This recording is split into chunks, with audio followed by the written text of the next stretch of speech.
alarm sounding at any point in the meeting, proceed back towards reception, leaving the building and congregate outside the Great Hall.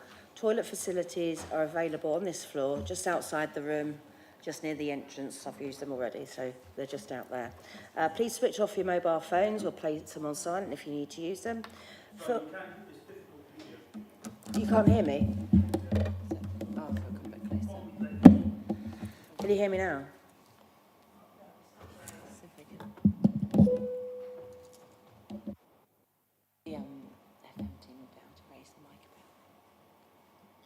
Is that okay now? No? Karen, I think it's better when it's closer to you, and the difficulty will be when you're talking at it rather than reading and talking down. I think both those things will help. That normally works on the Isle of Wight, sorry. Can you hear me now?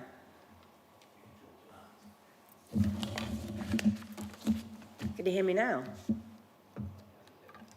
No?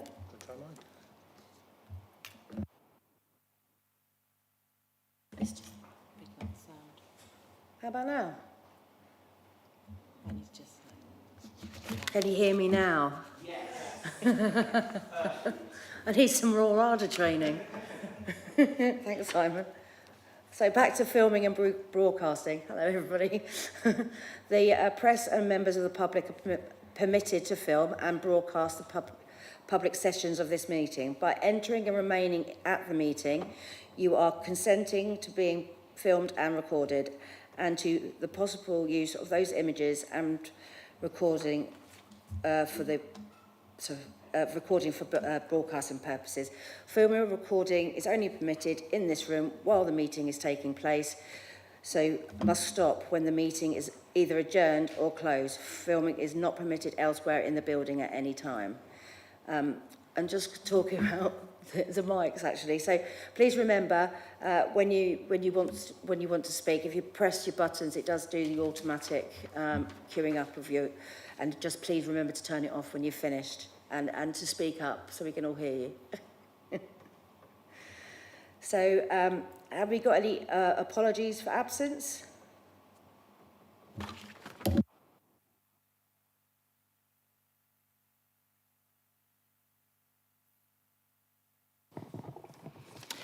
We've received apologies from Tina Collins, Philip Davies, John McKay, Alan Oliver and Gwen Robinson. Thank you. Do any members have any declarations to make? No? Okay.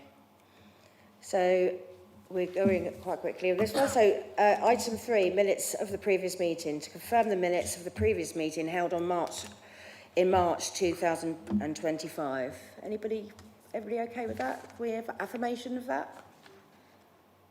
A lot of people not here, I suppose, but yeah, I was fine with those. Okay. Okay, so questions and deputations. There are no public questions or deputation requests received in time for the deadline of today's meeting. I don't know if we've got any public. But it's just a reminder that it's a meeting in public and not a public meeting. So the members of the public are welcome to observe the meeting, but are not able to participate. But not really relevant today. Thank you. The chair's announcements. I'd like to take the opportunity to welcome new members appointed to the Police and Crime Panel. Gillian Harris and Richard Brown from Havant. Was Gillian here? No. Kimberly Barrett from Portsmouth. Welcome. Christine Guinness from Rushmore. Hello. Hi. Richard Murphy and Deputy Brian Lamming from Winchester. Hello. Welcome. We also would like to welcome Thomas Finn from Gosport, Tina Collins from Hart, Ed Blake from the Isle of Wight Council, who's my deputy, Jackie Raymond from Southampton as the new deputy members. So welcome when I get to meet them. But we'd also, on the behalf of the panel, I'd like to say thank you and good luck to Terry Norton, following him stepping down as Deputy Police and Crime Commissioner as of yesterday. We wish him all the very best for the future. I know you'll concur with that. He's been wonderful. It'll be sad not to have him around. Okay, so on to the main item, the confirmation hearing for appointment of the role of the Chief Constable. The report at item 6 in the agenda pack sets out the process to be followed today. The pack includes information such as the criteria used to assess the suitability of the candidate and why they satisfy those criteria, terms and conditions on which the candidate is to be appointed, and an independent panel member report. The panel will ask questions of the candidate which will relate to their professional competence and personal independence, the answers to which will enable members to evaluate their suitability for the role. The lines of inquiry that we will follow today have been agreed by the panel and have not been provided to the candidate. Supplementary questions may be used to clarify and answer. I invite the Commissioner to give a short overview of the process followed to select the preferred candidate and her reasons for recommending this appointment to the role. Thank you, Donna. Thank you very much, Chair and panel. It is a real privilege as a Police and Crime Commissioner to have the opportunity to appoint a Chief Constable and also an enormous responsibility on behalf of the 2.2 million people that live across Hampshire and the Isle of Wight that rely daily, hourly, for some people who are relying on the protection and the support of the police. So this is one of the key decisions that falls upon me legally, the responsibility that I take obviously incredibly seriously. And as a consequence, I am delighted to be here today to recommend to you Alexis Boone as the preferred candidate for the next Chief Constable for Hampshire and the Isle of Wight Constabulary. The process that we've gone through, I'm only going to talk for a couple of minutes because I know that clearly you want to talk to the Deputy Assistant Commissioner from the Met, Alexis, about his background and his experience.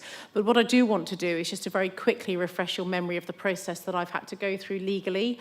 So the College of Policing, on behalf of the Home Secretary, prescribe a process which you have in your bundles, which is the Competencies and Values Framework. And this ensures fairness for the recruitment of any Chief Constable across any police force in England and Wales. It is done slightly differently in Scotland, Northern Ireland.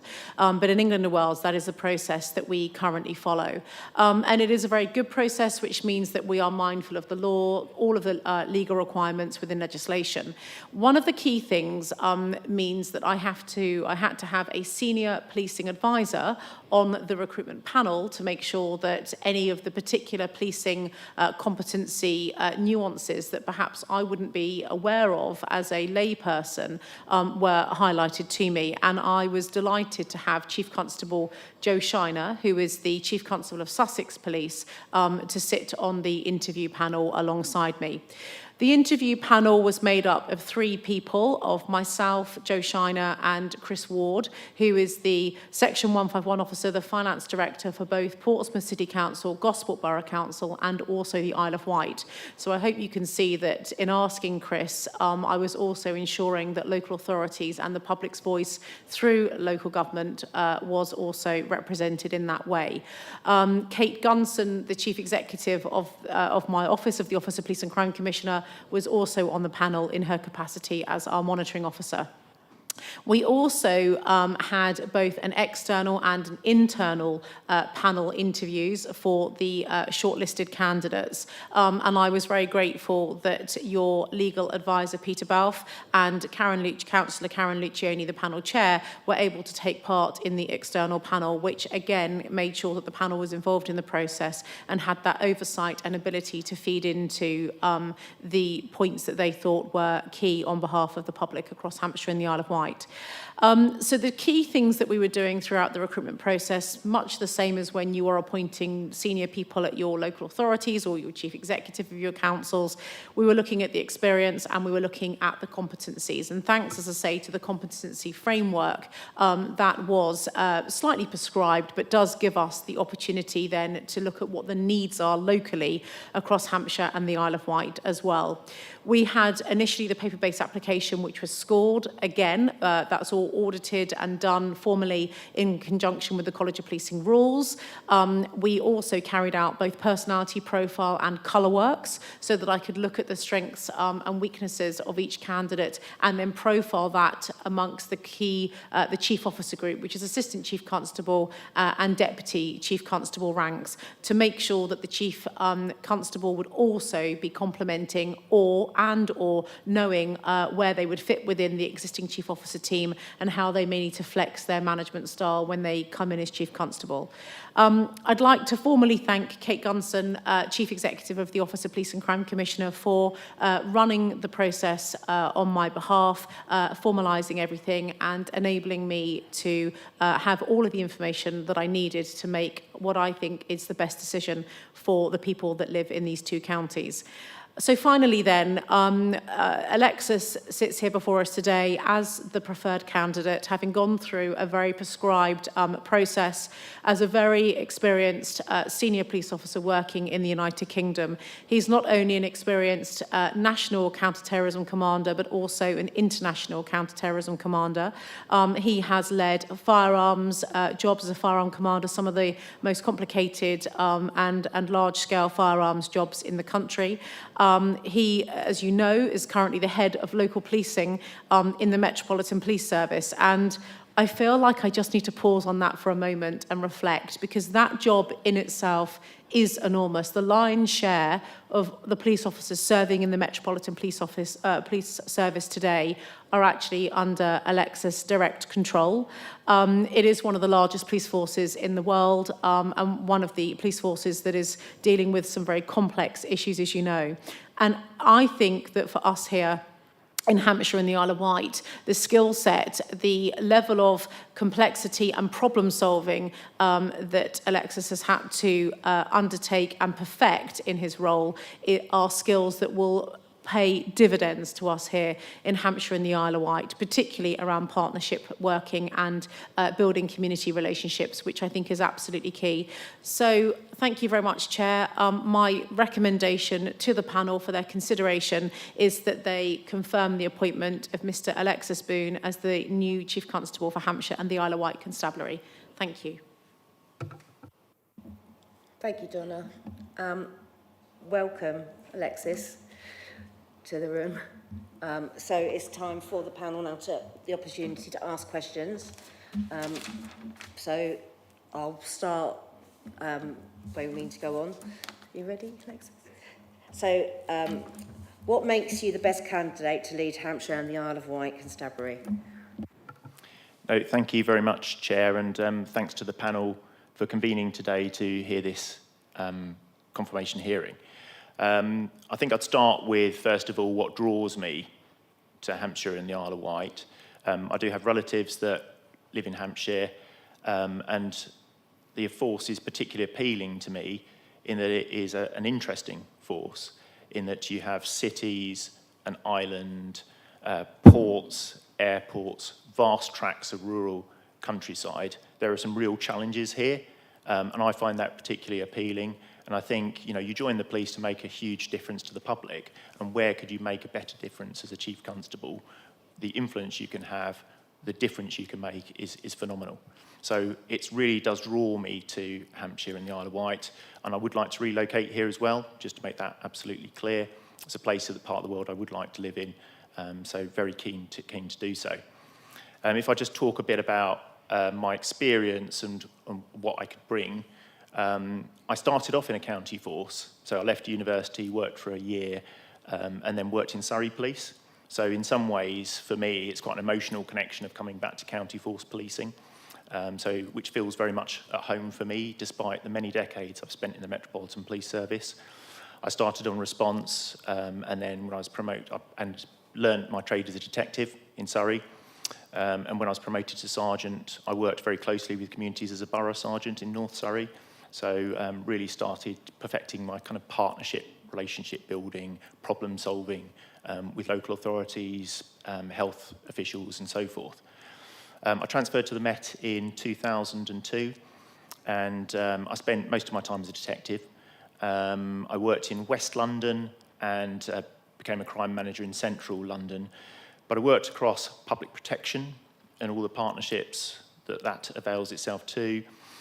Set up MARACs, built child death overview panels, did lots of work in public protection, sat on safeguarding committees. I worked in CID and volume crime, tackling the volume crime that affects lots of people across London.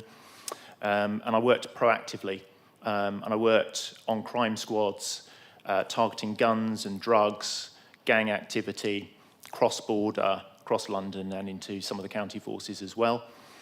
So I really enjoyed my time in local policing. It gave me a really good bedrock to develop relationships, to understand how local communities work.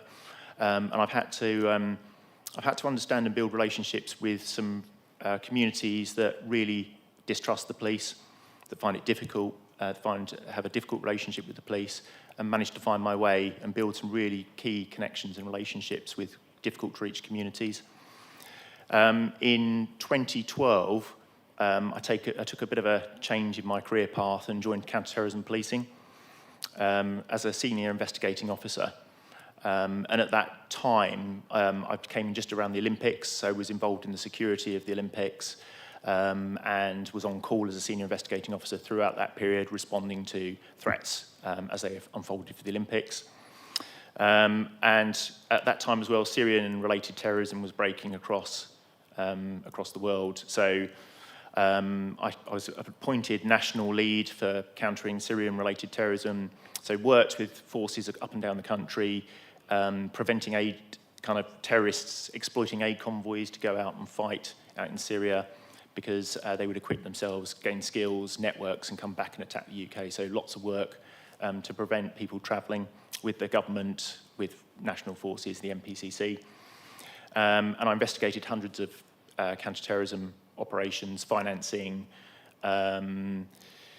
attack planning of politicians and senior and people in society that terrorists would target, and did that in work in training in complete partnership with the security service and government, and really importantly, local authorities and local policing. So, really harnessing my connections to local policing and understanding how it works locally is important to combating terrorism.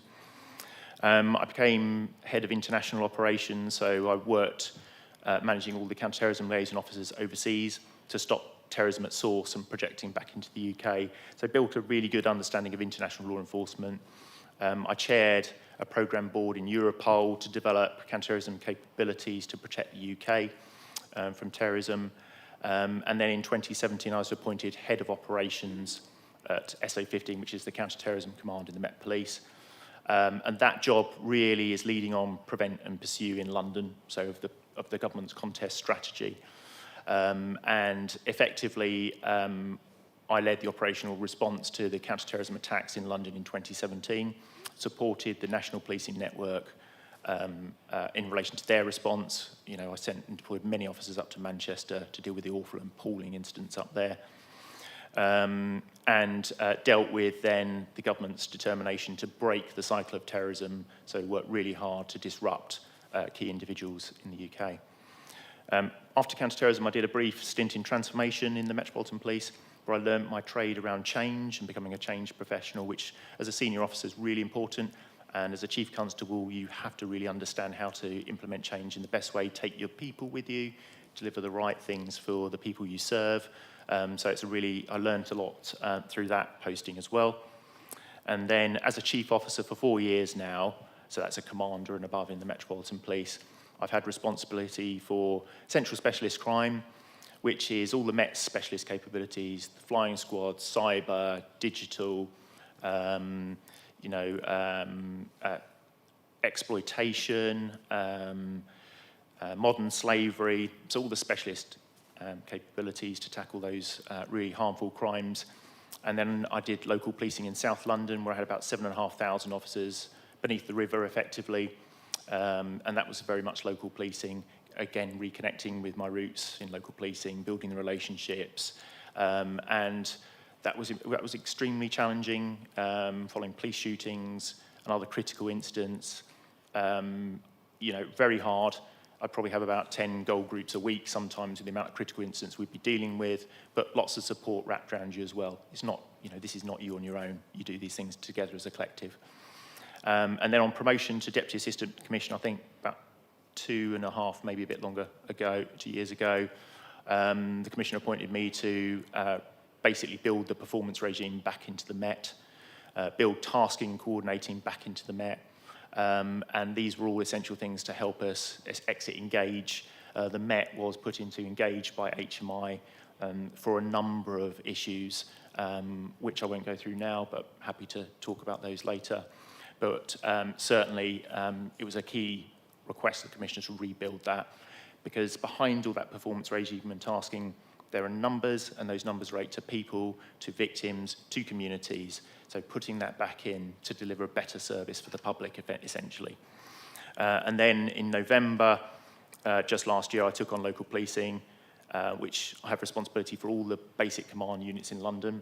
So that is just over 20,000 officers and staff, delivering local policing, local CID. I've got responsibility for public protection for London, and additionally for violence against women and girls. I think the skills I can bring are I can manage critical incidents, I can manage threat, I can deal with complexity. I've managed huge budgets. My current budget is about 131 million. I can implement change. I really enjoy policing, and I enjoy talking to, engaging with the communities, and fundamentally it is about that engagement for me. It's about understanding what people need and actually developing your service to be responsive to the public and deliver for the public. I'll pause there. Okay, over to the panel. Thank you for that. Thank you for that, Alexis. Well, we sort our buttons out. You talked about, as did Donna, your role in local policing. What lessons can you bring from your experience into Hampshire and the Isle of Wight? Donna touched on the areas that we have of large urban areas, but also huge swathes of rural areas.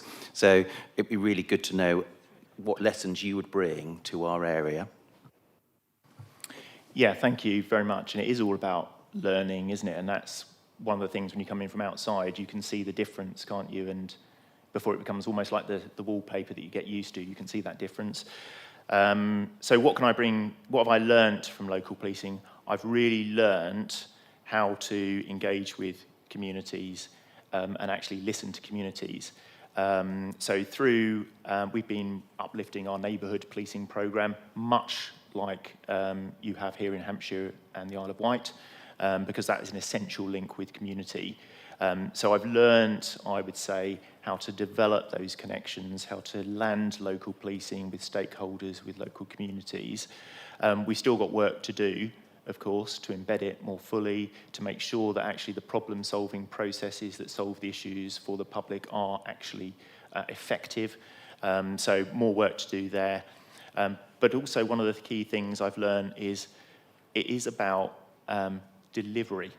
It's about delivery for community. So you can have great engagement, you can have nice conversations, but are you actually delivering things for the community, and are you showing them you're delivering things for the community? I think sometimes that hasn't been sometimes the focus of local neighbourhood policing. For me, it's all about local community crime fighting, delivering on those priorities for local people and showing them you're delivering.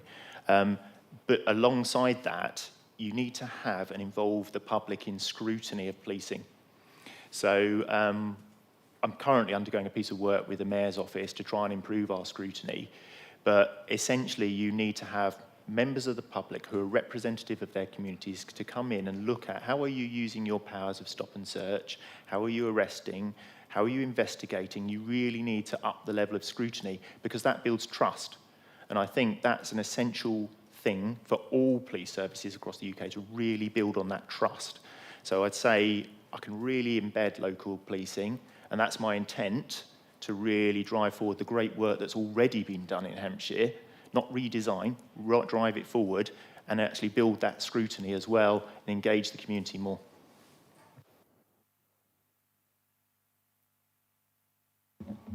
Leslie. Thank you, Chair. Baroness Casey's audit of group-based child sexual exploitation and abuse grooming gangs. So what steps would you take to ensure investigations on grooming gangs are pursued vigorously, without fear or favour, whilst maintaining community cohesion and addressing past failings in institutional responses? Thank you. Very, very topical as well, and a difficult issue for the country, I think, to face up to the reality of what's been happening. I think at the moment, the first step is the review phase, isn't it? To have a look backwards at what have we investigated and how effectively we investigated. There is a team now, as you're probably aware, Hydrant and the task force, who can offer really good, sound advice around the frameworks you need to put in place to make sure investigations are reviewed properly and actually are then effective. Because despite the fact some of these incidents might have happened some time ago, some of these people will still be out there and a danger to society. So we do need to make sure that, although it's sometimes viewed as historic, it's actually viewed in terms of threat for communities now. So for me, I've got quite a lot of experience working across linked series. I've actually led operations where people have been trafficked into London, exploited, and we've brought successful prosecutions as a result. So I've got a lot of experience personally about this and understanding about how and what to do in terms of building an effective prosecution. I think in terms of I think the policing should be transparent with the public, and we should tell the public exactly, as Baroness Casey has laid out, there is no hiding, we have to face up to and tell the truth, otherwise the trust in policing is just gone. So I'm very much up for being honest with what we find. So if I come into Hampshire, Hampshire and the Isle of Wight Constable will already be doing this work. If I find things, I will be honest and open with the public, with the Police and Crime Panel, with the Police and Crime Commissioner about that. So I think you've just got to be open about these things. There's no point in hiding. But in terms of the failings, well, as you're going through and looking and reviewing, there will probably be issues. So my view to this, view on this though, is that some people make mistakes, and actually we need to learn from them. But if people have committed or hidden or not, then that's a different matter, isn't it? So honest mistakes are fine, but there will be learning out the back of it. But I will make sure the force is plugged into Hydrant and the task force, so that as that learning comes out nationally from all the different reviews, we can apply it here and make sure we get it right and do it well, and actually make sure that all the investigations breaking now are investigated under the same regime in the right way, and we actually learn the lessons and we don't repeat the mistakes again. Okay. Good morning, Alexis, and welcome to your first panel meeting. My question is in respect of the recent 177,000 that Donna is giving businesses across the area. This to allow access to the UK Partners Against Crime initiative. So how do you think the constabulary can best support this service and ensure its success in the medium and long term to ease the pressure on police deployment and calls to 101? And for me, this is not just about effective spend, because 177,000 could be more, but it's still a great deal of money. It's also about value for money, what the people out there will see. Thank you.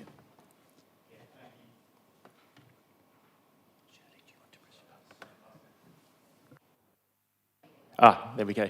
I thought it was my technical incompetence. Thank you very much, but really an important point. So this is investment, isn't it, to combat shoplifting and business crime effectively. And the only way really you can combat it effectively is working in partnership. So what I would like to see around business crime and retail crime is that really good sharing of information, because what you often find is that the people that commit the shoplifting, it's often recidivists. It's the same people again and again, and the shops, if you talk to them, can actually tell you who they are. So you can go after them. You can make sure that they are prosecuted for the offences and a range of offences, because if you prosecute someone for a range of offences, they're more likely to be disrupted longer term, whether it's through a prison sentence or whether it's through an order you can get through court, a criminal behaviour order. So very keen to make sure that there's information sharing, that potentially some of that supports information sharing and both ways. There is a bit about having the right platform so that shops can upload imagery of subjects and suspects, so a technological investment, a portal then that actually you can share imagery, you can share CCTV footage, you can provide statements so that police can take action quickly is helpful.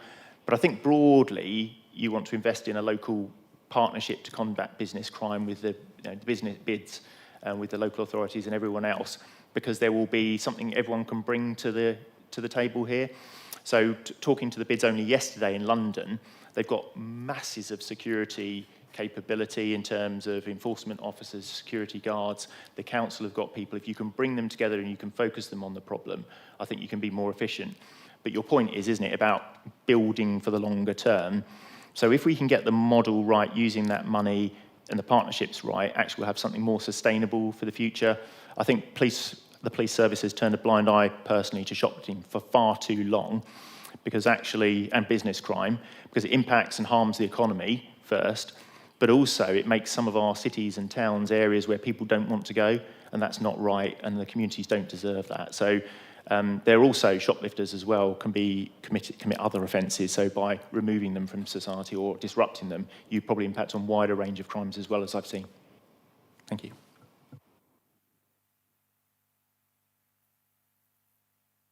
Anybody else got a question?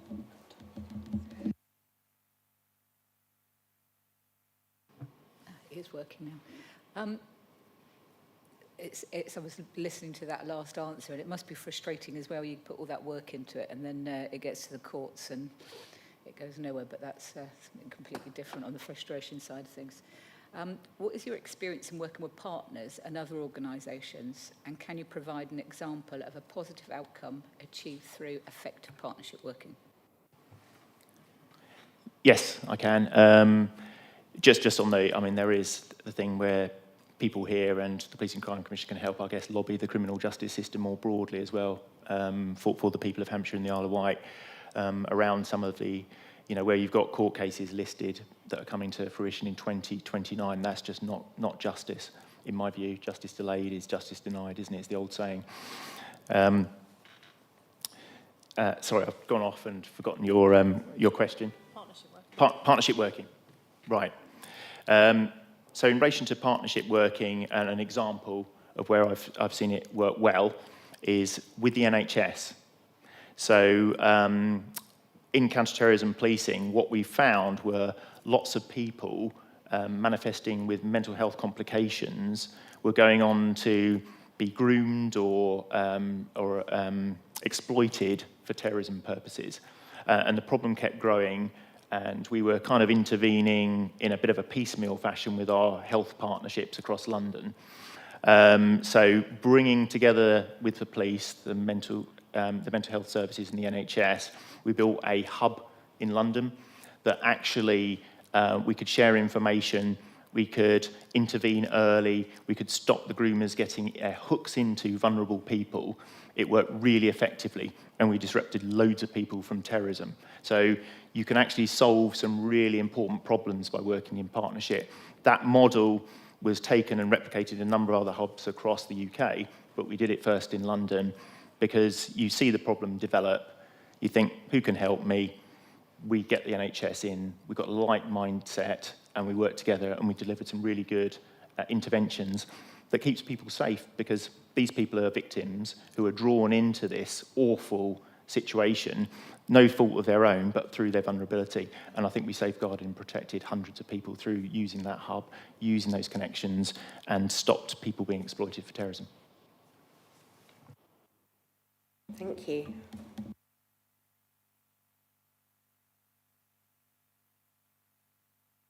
Is that working? Right. Okay, before I ask my question, thank you very much for that answer. And I think I mean, it's fantastic to hear about that work, but also I think it ties to your previous answer about the question of not only doing things and doing fantastic things, but actually communicating that out. I'm certainly delighted to hear it. I think a lot of people will appreciate hearing those sorts of things if we proceed with your appointment. But this is actually, my question is narrowing in on a different question, and it again linked to partnership. So for the Crime and Policing Bill going through the House of Commons at the moment has this focus on stalking as part of reducing violence against women and girls. I really just want to ask about how you ensure, again, the Constabulary is working effectively with other public authorities to reduce violence against women and girls.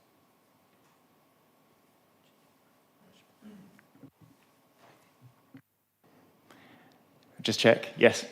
No, thank you for the question, and I mean, of significant importance to the whole country, isn't it? It's a national policing strategic threat. The numbers are mind-blowing. 3,000 a day, I think, women subjected to VAWG across the UK, which is a bit of an indictment on our society, sadly. In relation to stalking, in London, we've got the Stalking Threat Assessment Centre, which brings together police officers, Susie Lamplugh Trust, and other kind of agencies to make sure we're effective in partnership together, supporting victims, spotting stalking behaviours and disrupting it.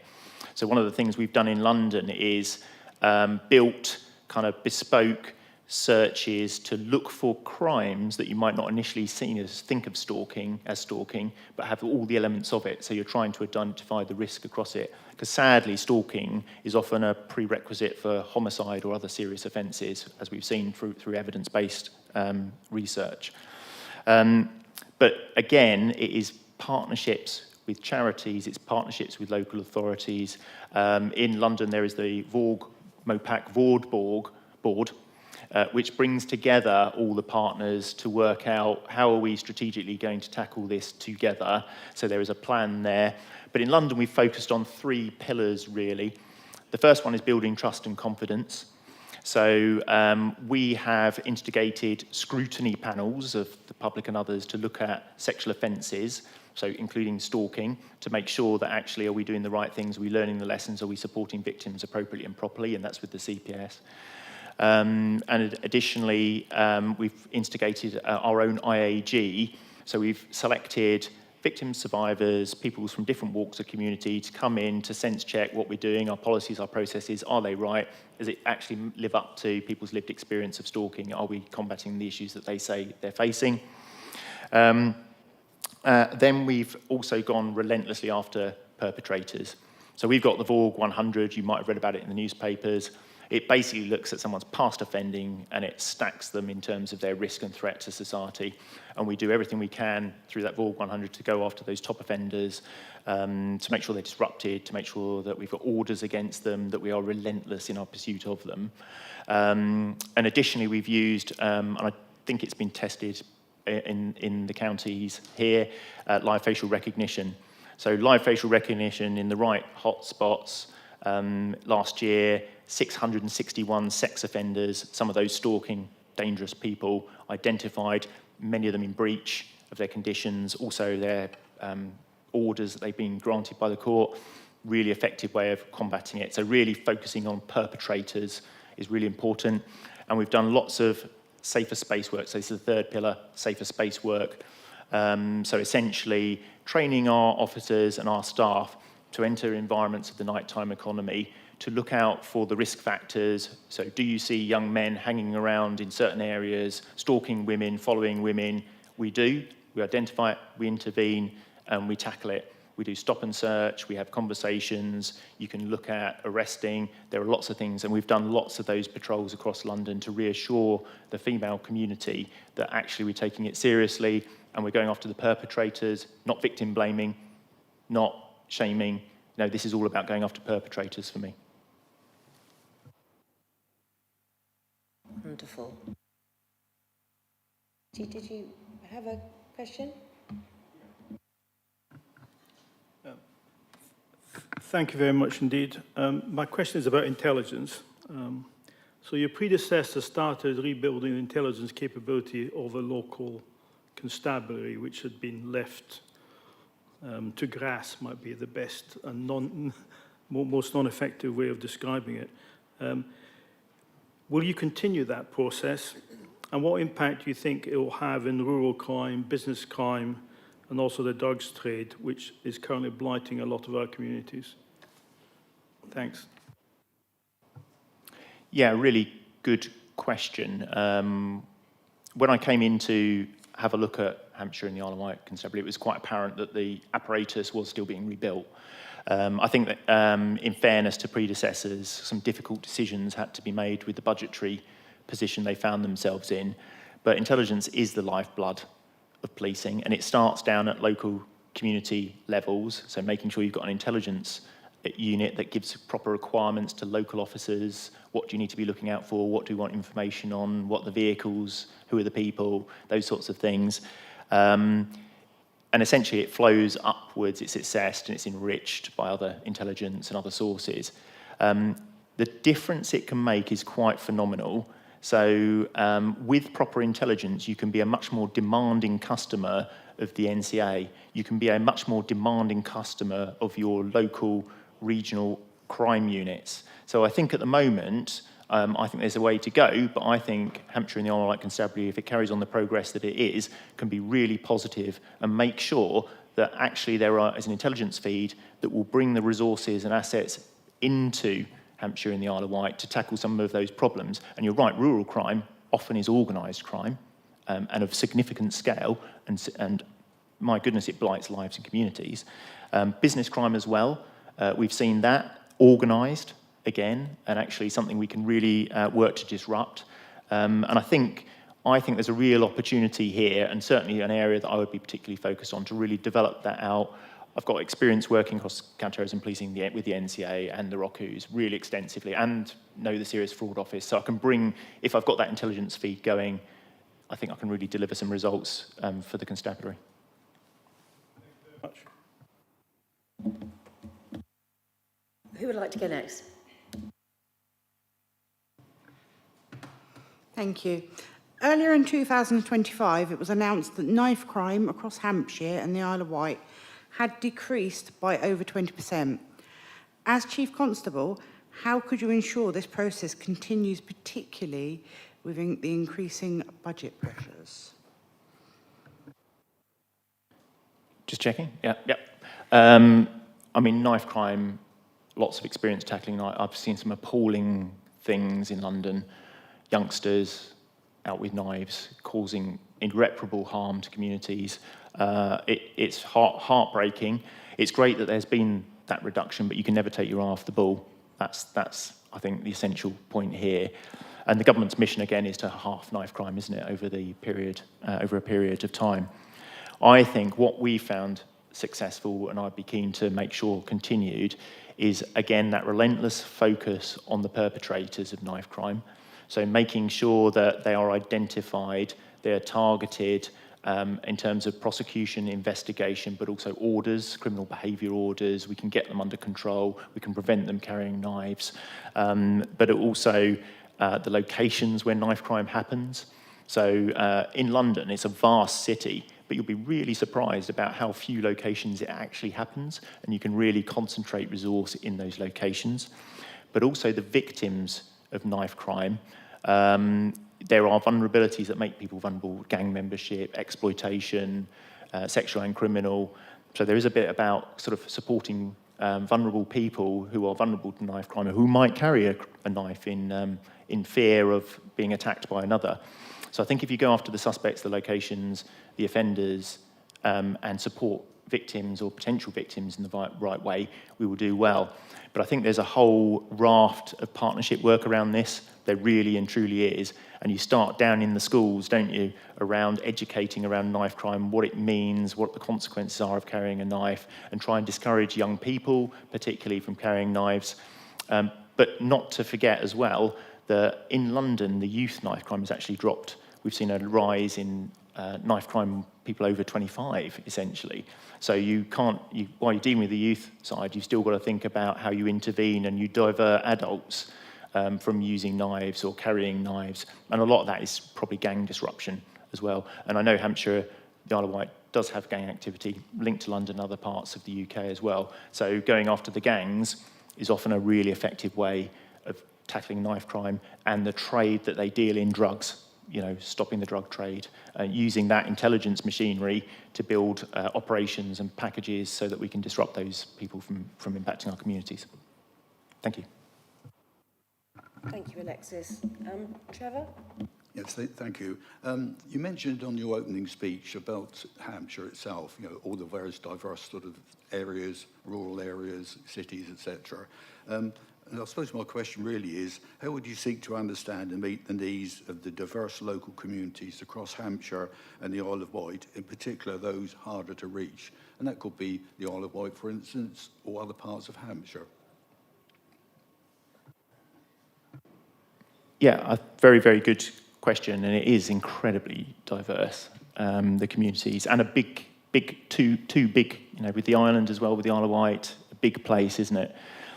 So for me, it's about being really, I quite enjoy having conversations with people. You may feel this coming across, actually.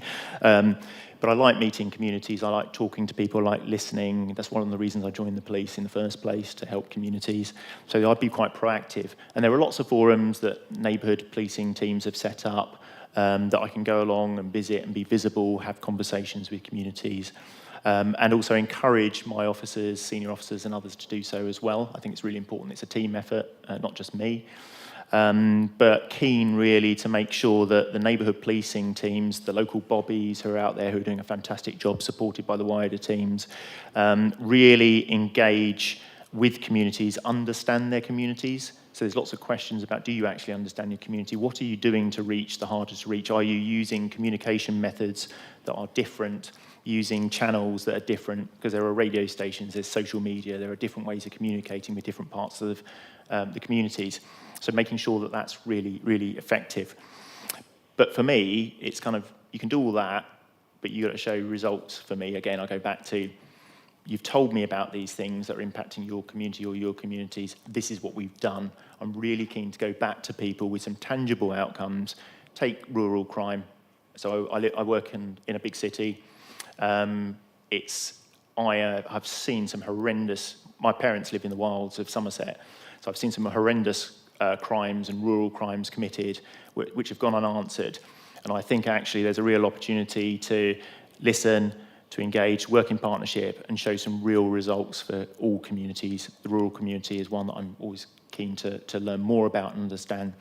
But from yourselves, from other partners, having conversations, I think I'll kind of get a good idea quite quickly about where the problems and where the challenges are. I've got a reasonable idea already, very familiar with cities, but there's more to do for me around countryside, and particularly the Isle of Wight as well. Had a really interesting conversation with the chief executive there about the problems around antisocial behaviour, around traffic, and I guess some reckless driving that occurs on the island with motorbikes and motorcycles and all sorts of other things and problems that they face. So there's lots of conversations I think I want to have with partners, communities, to understand and make sure I'm going after the right things that people want the constabulary to go after. Thank you. And my question is about devolution. And looking round, I'm probably the one with most grey hairs, as this will be the third time that I've faced devolution in the last 40 years. It's massive. It will be like the elephant in the room. Very time-consuming, extremely complex, and could or could not happen. But we still have to go through it. So I think my question I'd like to ask of you is, can you point to any areas of really significant change, life-threatening change, saving change, that you've managed, and what your priorities would be to ensure that smooth transition as to going forward, as to whether it does happen or doesn't happen? Yes, quite a seminal moment. There's a lot in there, actually. So quite a seminal moment for the country in relation to devolution. Having worked with the Mayor's office in London, what I would say is there are some distinct advantages from having an elected mayor, where you can bring together people, crowd people in a way that is a little bit tricky sometimes, and you've got access, you own more services, you're setting the strategy. It can work really effectively. I've seen it work in London around knife crime, around robbery. So I've seen it work effectively to deal with crime. In terms of life-threatening, so real life-changing, I've had so many experiences of this. One of the ones that sticks with me is we had a terrorist attack in South London, in Streatham, and it occurred on the Sunday. On the Friday night, I can remember some really difficult conversations around assessment of risk that this person posed, working through the national decision-making model, drawing as much information together, consulting as widely as I could with partners, and we made decisions that night to put sort of 24/7 armed surveillance on this individual. And thank goodness we did, because he went on to commit a terrorist atrocity on the Sunday, where because we had made those decisions, someone was up close and personal, and there was a police shooting. We killed the terrorist, and the public were protected. I've had that quite a lot of occasions. If you think about how I make decisions, it is sometimes you have to go really fast, and you have to be operationally quick, otherwise lives will be lost. Other times you have actually got time to go slow, and you need to think about these things and consult more widely. It's, for me, making decisions, higher threat and risk. Is it something that needs to be made now? Can it wait? Can I consult? Can I do it justice with getting a wider sense of information? That's often the key thing here. Do I go fast? Do I go slow? I think I've learned that through time. I don't know if I've answered enough about your devolution question. Okay, thank you.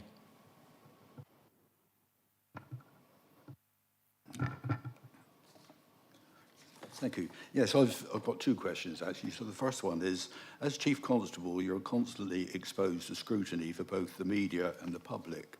What is the most challenging situation you've encountered in your career to date, and how would you describe your personal resilience strategy? Yeah, very insightful. I would say what the hardest time I've been through is following the attacks in 2017. You cannot imagine the number of reviews, and other terrorist attacks, the number of reviews by QC, by the IOPC, internal reviews, constantly being reviewed about every decision that you, your people, your partners have made. That is hard, and it's hard to keep the show on the road because people have anxiety about, I'm being investigated, what's happening. So for me, it's actually leading by example, engaging, giving people reassurance, supporting people through the process, making sure the well-being support is there, because actually we've still got a job to do. I found that really hard. We did have some people who were unwell, supported them through it, but it was really hard time. So I've been through some really intense review activity of policing, of our decisions, and that's been really, really tough. Personal resilience, for me, it's all about my family. It's about my friends. It's about having confidence to talk to. It is about keeping yourself fit and healthy, going out into the countryside, going for walks, keep swimming. There's a lot of personal resilience that I've learned to keep myself fit, really, because otherwise you get too stressed and it gets too pressurised. And I do think I've got a responsibility as a Chief Constable to look after myself so I can look after my people and do the best job for communities. So I've learned a lot. I think I've also learned along the way about how to compartmentalise things, to try and not worry too much about that thing, because that's going to distract me from what's in front of me here and now. So it's just a technique you learn through time. It wasn't always like that, but I have learned to do that. Yes, thank you. So my second question is, you're obviously going to inherit a new team if you're successful, and they've obviously been a very good performing team to date, as I understand it. So, so how would you approach building trust, understanding team dynamics, and setting the foundation for a high-performing team? And I guess, you know, it's a slightly tricky question to a certain extent, because whenever a new person comes in, you've got your views, of course. So where do you go from there? I certainly do have views. And you're right, actually, and there's credit to the team, actually. The performance of Hampshire and the Isle of Wight Constabulary has risen, you know, and that's a lot of personal effort and heft from people involved in that process. I think I'm very much about investing in personal relationships, so meeting and talking to them as a team, having the conversation about how do we work together, what, you know, some of the work that the Police and Crime Commissioner mentioned around kind of psychological, how we all, you know, how we are all kind of categorised helps you to have some of those conversations, to understand each other, to know how each other will react to certain situations. So there's a bit about group work together to get to know each other, to get to work together effectively. Then there's the one-to-one things to understand people, understand what makes people tick, understand what they like, what they don't like. There's a lot of investment early on for me to get to know my people properly, to actually understand, you know, because people come to work, but that's not the whole of them. There are things that are happening at home, there are things that are happening outside that you need to sometimes understand, not being intrusive, but trying to understand to support people through this. And I think also set their anxieties at rest. You know, I'm coming into Hampshire in the Isle of Wight to basically stabilise, build on the great work that has already been done. The policing model that's been delivered is exactly right, geographical, exactly the way I would want it. It's about moving from that sort of transformation process, from transforming to perform. So stabilising, tweaking, reviewing, and developing to then launch into a better performance. And there are areas, of course, where we can improve, but that would be my view. Lots of personal time, lots of investment. I think it'd be really worth it to support and I guess reduce the level of anxiety that might well exist in the team with a new leader. Thank you. Thank you, Alexis. I'm quite lucky I've met you before, and I feel like I know you a bit better now, actually. But what I'm really interested is the operational independence part of your role, and how it affects the Chief Constable. So how would you achieve the balance between operational independence and supporting the delivery of the police and crime plan? That's the first question. Shall I ask the second one and you can, or would you like to answer that first? Yeah. Yeah, you're very kind. Thank you. It makes it easier for me. So in relation to operational independence, for me, it's quite clear in the Policing Protocol 2023 that I'm operationally independent, and it's explicit in there. And for me, that is about the direction control of the police service, making decisions about what we investigate, what we don't investigate, where we put resources to operational needs. It's very, very clear. But it's also very clear that the Police and Crime Commissioner holds me to account around delivery of her police and crime plan. She sets the plan, the policing plan, the strategic plan for the region, for the force, and it's my job to support and deliver that. But it's very much a partnership approach. So I came to Hampshire and the Isle of Wight because I thought there was a police and crime commissioner here I could work with and work effectively with in partnership, who was supportive and would listen, and I could do the work with. So I think, you know, I'm mature enough, and I know the Police and Crime Commission is very professional, and that we can work together so that actually I deliver the police and crime plan that she's promised to the public, and make sure that the force is aligned to it and delivers also what the people want locally as well. So I'm very clear where I stand with the Police and Crime Commissioner. I think actually we've got a similar ethos around the policing model, so I think actually we can work really effectively in partnership to deliver that police and crime plan. Thank you. So, the elephant in the room, I suppose. How would you deal with any conflict? So I think first and foremost, you know, some issues can be dealt with by the Deputy Chief Constable and the Chief Executive or other members of the service. When it comes to the point where I'm having the conversation with the Police and Crime Commissioner, my approach is very much to come with an evidence base, with data, with information, so that actually we can have a constructive conversation, work through the issues and come up with a compromise. I think the policing protocol says that you can draw in HMI if there is a particular disagreement, but I think that would be a bit of a failure. And I think, are more than professional enough to come to some sensible arrangements and agreements with the Police and Crime Commissioner. Because I know at heart we both want the same thing, the public to be safe, the public to be protected and deliver for the public. Thank you very much. Thank you.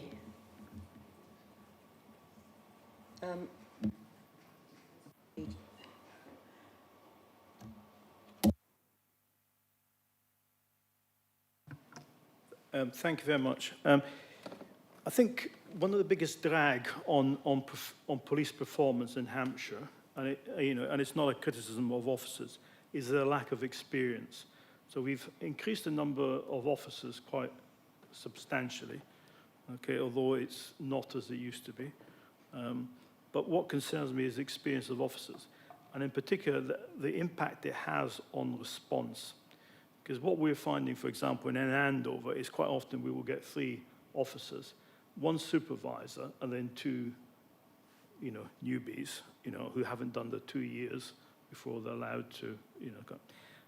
How do you think, have you got any ideas of how potentially overcoming this, apart from, adding a magical year to the service? Yeah, it's a really good point. I'm being experienced by policing everywhere, and in London exactly the same, to be frank. I suppose we all have to start somewhere, don't we, of course? And of course, in due course, these will become our experienced officers, although we need to retain them, and that's another question. But essentially, what you need is an experienced and capable street duties team that will nurture, support them, provide opportunities of attachments to different departments. They can say different ways of policing. Exposure to partners as well, that's really, really important, because a lot of the time, you can learn from within policing, but you learn a lot more from partners and how they operate and become more effective understanding those arrangements.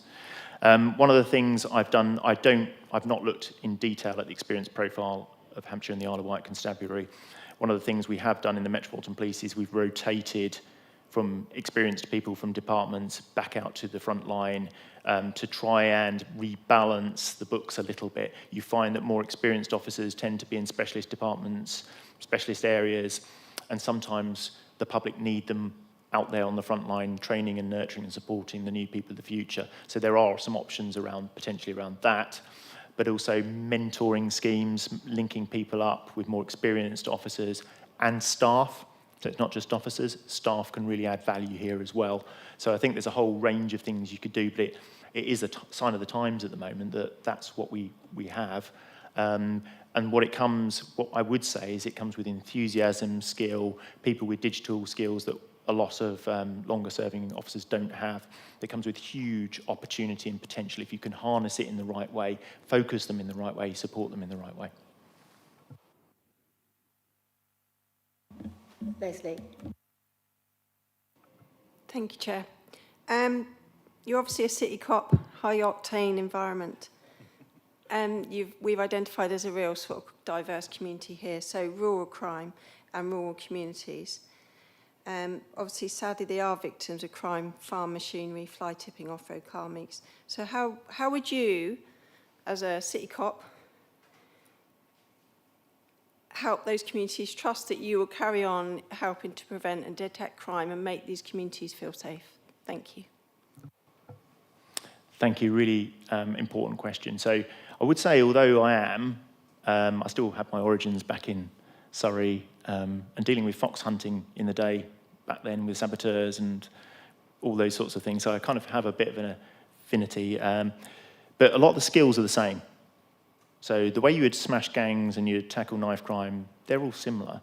The important point is that I've seen it happen far too often that rural crime has gone, it's a priority for the Police and Crime Commissioner in her policing plan, and rightly so. I've seen it go unpunished, livelihoods ruined and wrecked. I think there is a bit about joining up those communities. So joining up together and joining them up with policing. So actually, we've got some really effective ways of sharing information, because you start to create a mosaic effect. So all these people connected with local policing, start to identify the vehicles, the individuals, you're starting to build up an intelligence picture, you then know where to target. So I think there's a connectivity thing around socially and sharing information and sharing intelligence. And then there is a bit about using the technology and the ANPR, infrared cameras, all those sorts of things, and pulling that together into a bit of a network of a ring around the countryside to help, where you're getting that intelligence around the vehicle to spot the vehicle, and then having a really clear response. That's the key thing for local communities, that there is somebody that will come and who will investigate, who will tackle the problems, not just reactively, but also proactively. And Hampshire and the Isle of Wight are doing some really good work at the moment proactively, which will, I'm sure, pay dividends. But that kind of mindset of linking up intelligence support with a reactive and a proactive response, all very familiar to me. And I would really love to see some of those crime gangs smashed and rural communities get the policing they deserve. Thank you. One more question? A quick sort of follow-up connecting some of the things you've been talking about. I mean, I think you gave a fantastic use of the example of the success with facial recognition. And to say we've had some very positive outreach within Hampshire on going out to communities, including 100 yards from here, of the police explaining how they're going to use them, how they're not going to use them. But I know there's still considerable public concern about seeing it in other countries being misused. As we came in, we had the protest, the loud, very important part of our democracy, trying to protect Hamble and this issue of a quarry. So the protest covers so many different issues. I mean, what's your view on how you'll handle that challenge on facial recognition of how it is used best and how you protect from the misuse of it?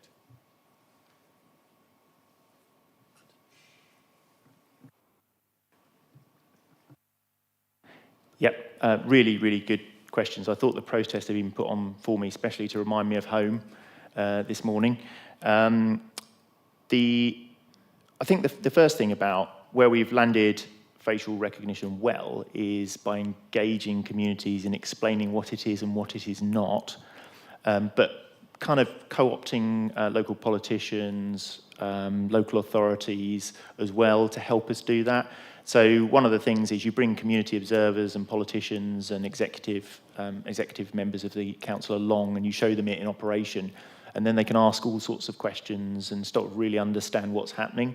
And then that they can go back to their council or to their communities and explain how it's happening. So you've got to take people on the journey with you. You don't just deploy it. You have sensible conversations. What I go back to, I guess, what I said at the beginning about openness and transparency. We've taken that approach in the Met, and I'd very much welcome taking that approach in Hampshire and the Isle of Wight Constabulary, is we publish on the Metropolitan Police website the research behind bias and how the technology works and everything like that. So it's really open to the public. There's nothing to hide here. And actually, I've found, and I think we found in London, most people are supportive of us going after violent and dangerous offenders and actually getting them off our streets. But there is a lot of reassurance. There is a lot of work that needs to be done. Communities need to be able to ask questions. They need to understand what it is not. So it does take, you don't just land it, you have to work with people. And I'm sure the law will continue to adapt and change as we go. But very keen to make sure it's focused on those offences that the public care about and we're most worried about: violence, knife crime, sexual offences, those sorts of things. Okay, so we've got Christine, and then the last question will go to Trevor. Thank you. Thank you. I've got three, so I'll break them down gently. How do you demonstrate the principles of the policing protocol whilst undertaking your present role?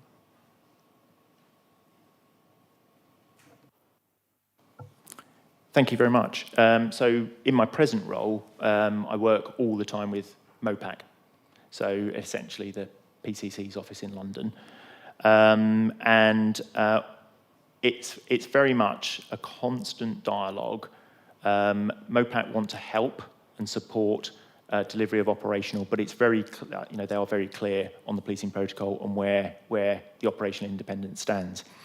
But it's really effective where you actually work co-joined in partnership to deliver. So MOPAC can do some great things in terms of convening key partners, bringing them to the table, looking at supporting us in solving the wider problems and issues. They also fund the VRU, so the Violence Reduction Unit. So they can do a great job in supporting us solve problems longer term.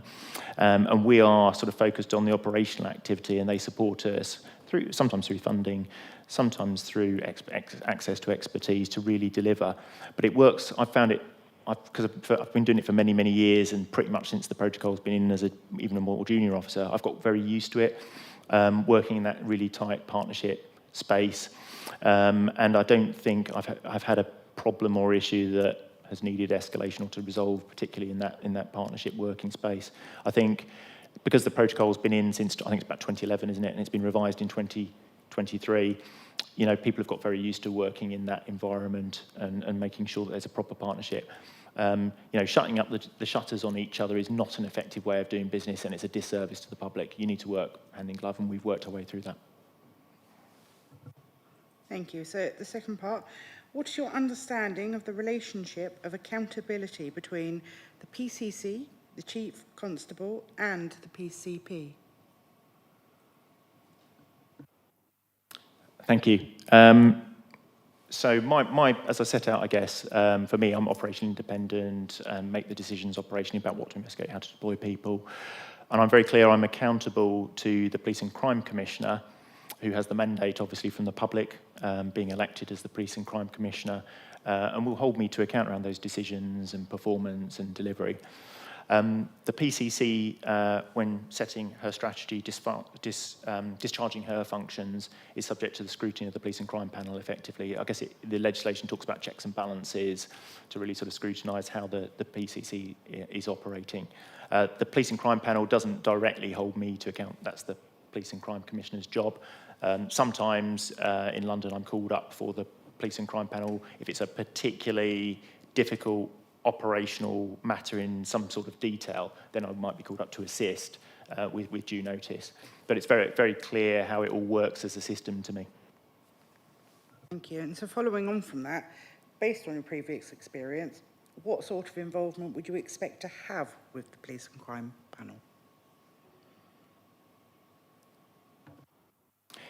Yes, so as I say, I guess it might operate a little bit differently in London in some ways. So with the Police and Crime Panel in London, very much on very technical operational issues like VORG or public protection, we might be asked to come and give some evidence to support the Police and Crime Commissioner, the Deputy Mayor, so that would happen. But in Hampshire and the Isle of Wight, I think it's very much supporting the PCC as needed, but particularly in the accounts stage, of course, when we're looking at the budget, setting the budget, I think that's one of the areas that I would support. But clear in the protocol how I could support the Police and Crime Panel. Okay, so now drawing to a close, last question. Trevor. Yes, thank you. I think you've given us quite a good view of yourself today, so thank you very much for that. My final question really is, day one, what's your first priority? Yeah, so my first priority is basically to communicate with the force, saying I'm here and this is what I stand for. I'm doing a bit of that beforehand, really. I think it's really the force has gone through a lot of change, and people will be, I guess, with the new Chief Constable thinking, is he going to come in and just turn our world upside down again? I think I need to do some reassurance around that, to say I'm not here to do that. I'm here to build on and improve, and also give a really clear message to the people that will be working to me. I'm here to help them do their job better, to serve the public. That's what I very much believe in. Removing barriers, making sure they're equipped, making sure they got the wellbeing support, making sure they can actually deliver. That my job is almost to serve them, to serve the public, if that makes sense. So making that really clear to them that that's what I'm there for, to help and support them do the best job they can for the public. And I've got their back as well. When things go wrong and it's all honest mistakes, I've got their back, because I'm a bit worried about policing and officers being concerned and anxious that when they use their powers in defence of the public, protecting the public, fighting crime, that they may be subject to undue scrutiny. That's my job, to give them the assurance that they won't be. Thank you. Thank you, panel, and Alexis. So just to draw this to a close now, would you like to go through anything that you may not have touched on, or? I won't go through anything particularly. I can talk quite a bit, so and happy to do so at any point. I think essentially, I hope I've given the panel enough of a view of me for them to be able to make an informed decision. So I hope I have. Thank you. And I'll just say, if the trust is put in me, I would repay it to the people of Hampshire and the Isle of Wight. I would do everything I could. Thank you very much. The panel will now meet in closed session to reach their recommendation on the proposed appointment of Alexis Boone as Chief Constable for Hampshire and the Isle of Wight. The decision of the panel will be released following that session, no later than 3 clear working days from today. I think we'll have a comfort break for 5 minutes. Thank you.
item 7.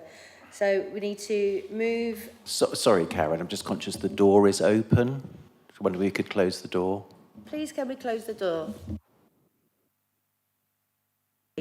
So I move to recommend that the press and public be excluded from the meeting during the following item of business, as it is likely, in view of the nature of the business to be transacted or the nature of the proceedings, that if members of the public were present during that item, there would be disclosure to them of an exempt information within paragraph 3 of part 1, schedule 12A, I remember this before, to the Local Government Act 1972, being information relating to the financial or business affairs of a particular person, including the authority holding the information, and further, that in all the circumstances of the case, the public interest in maintaining the exemption outweighs the public interest in disclosing the information. Are we agreed?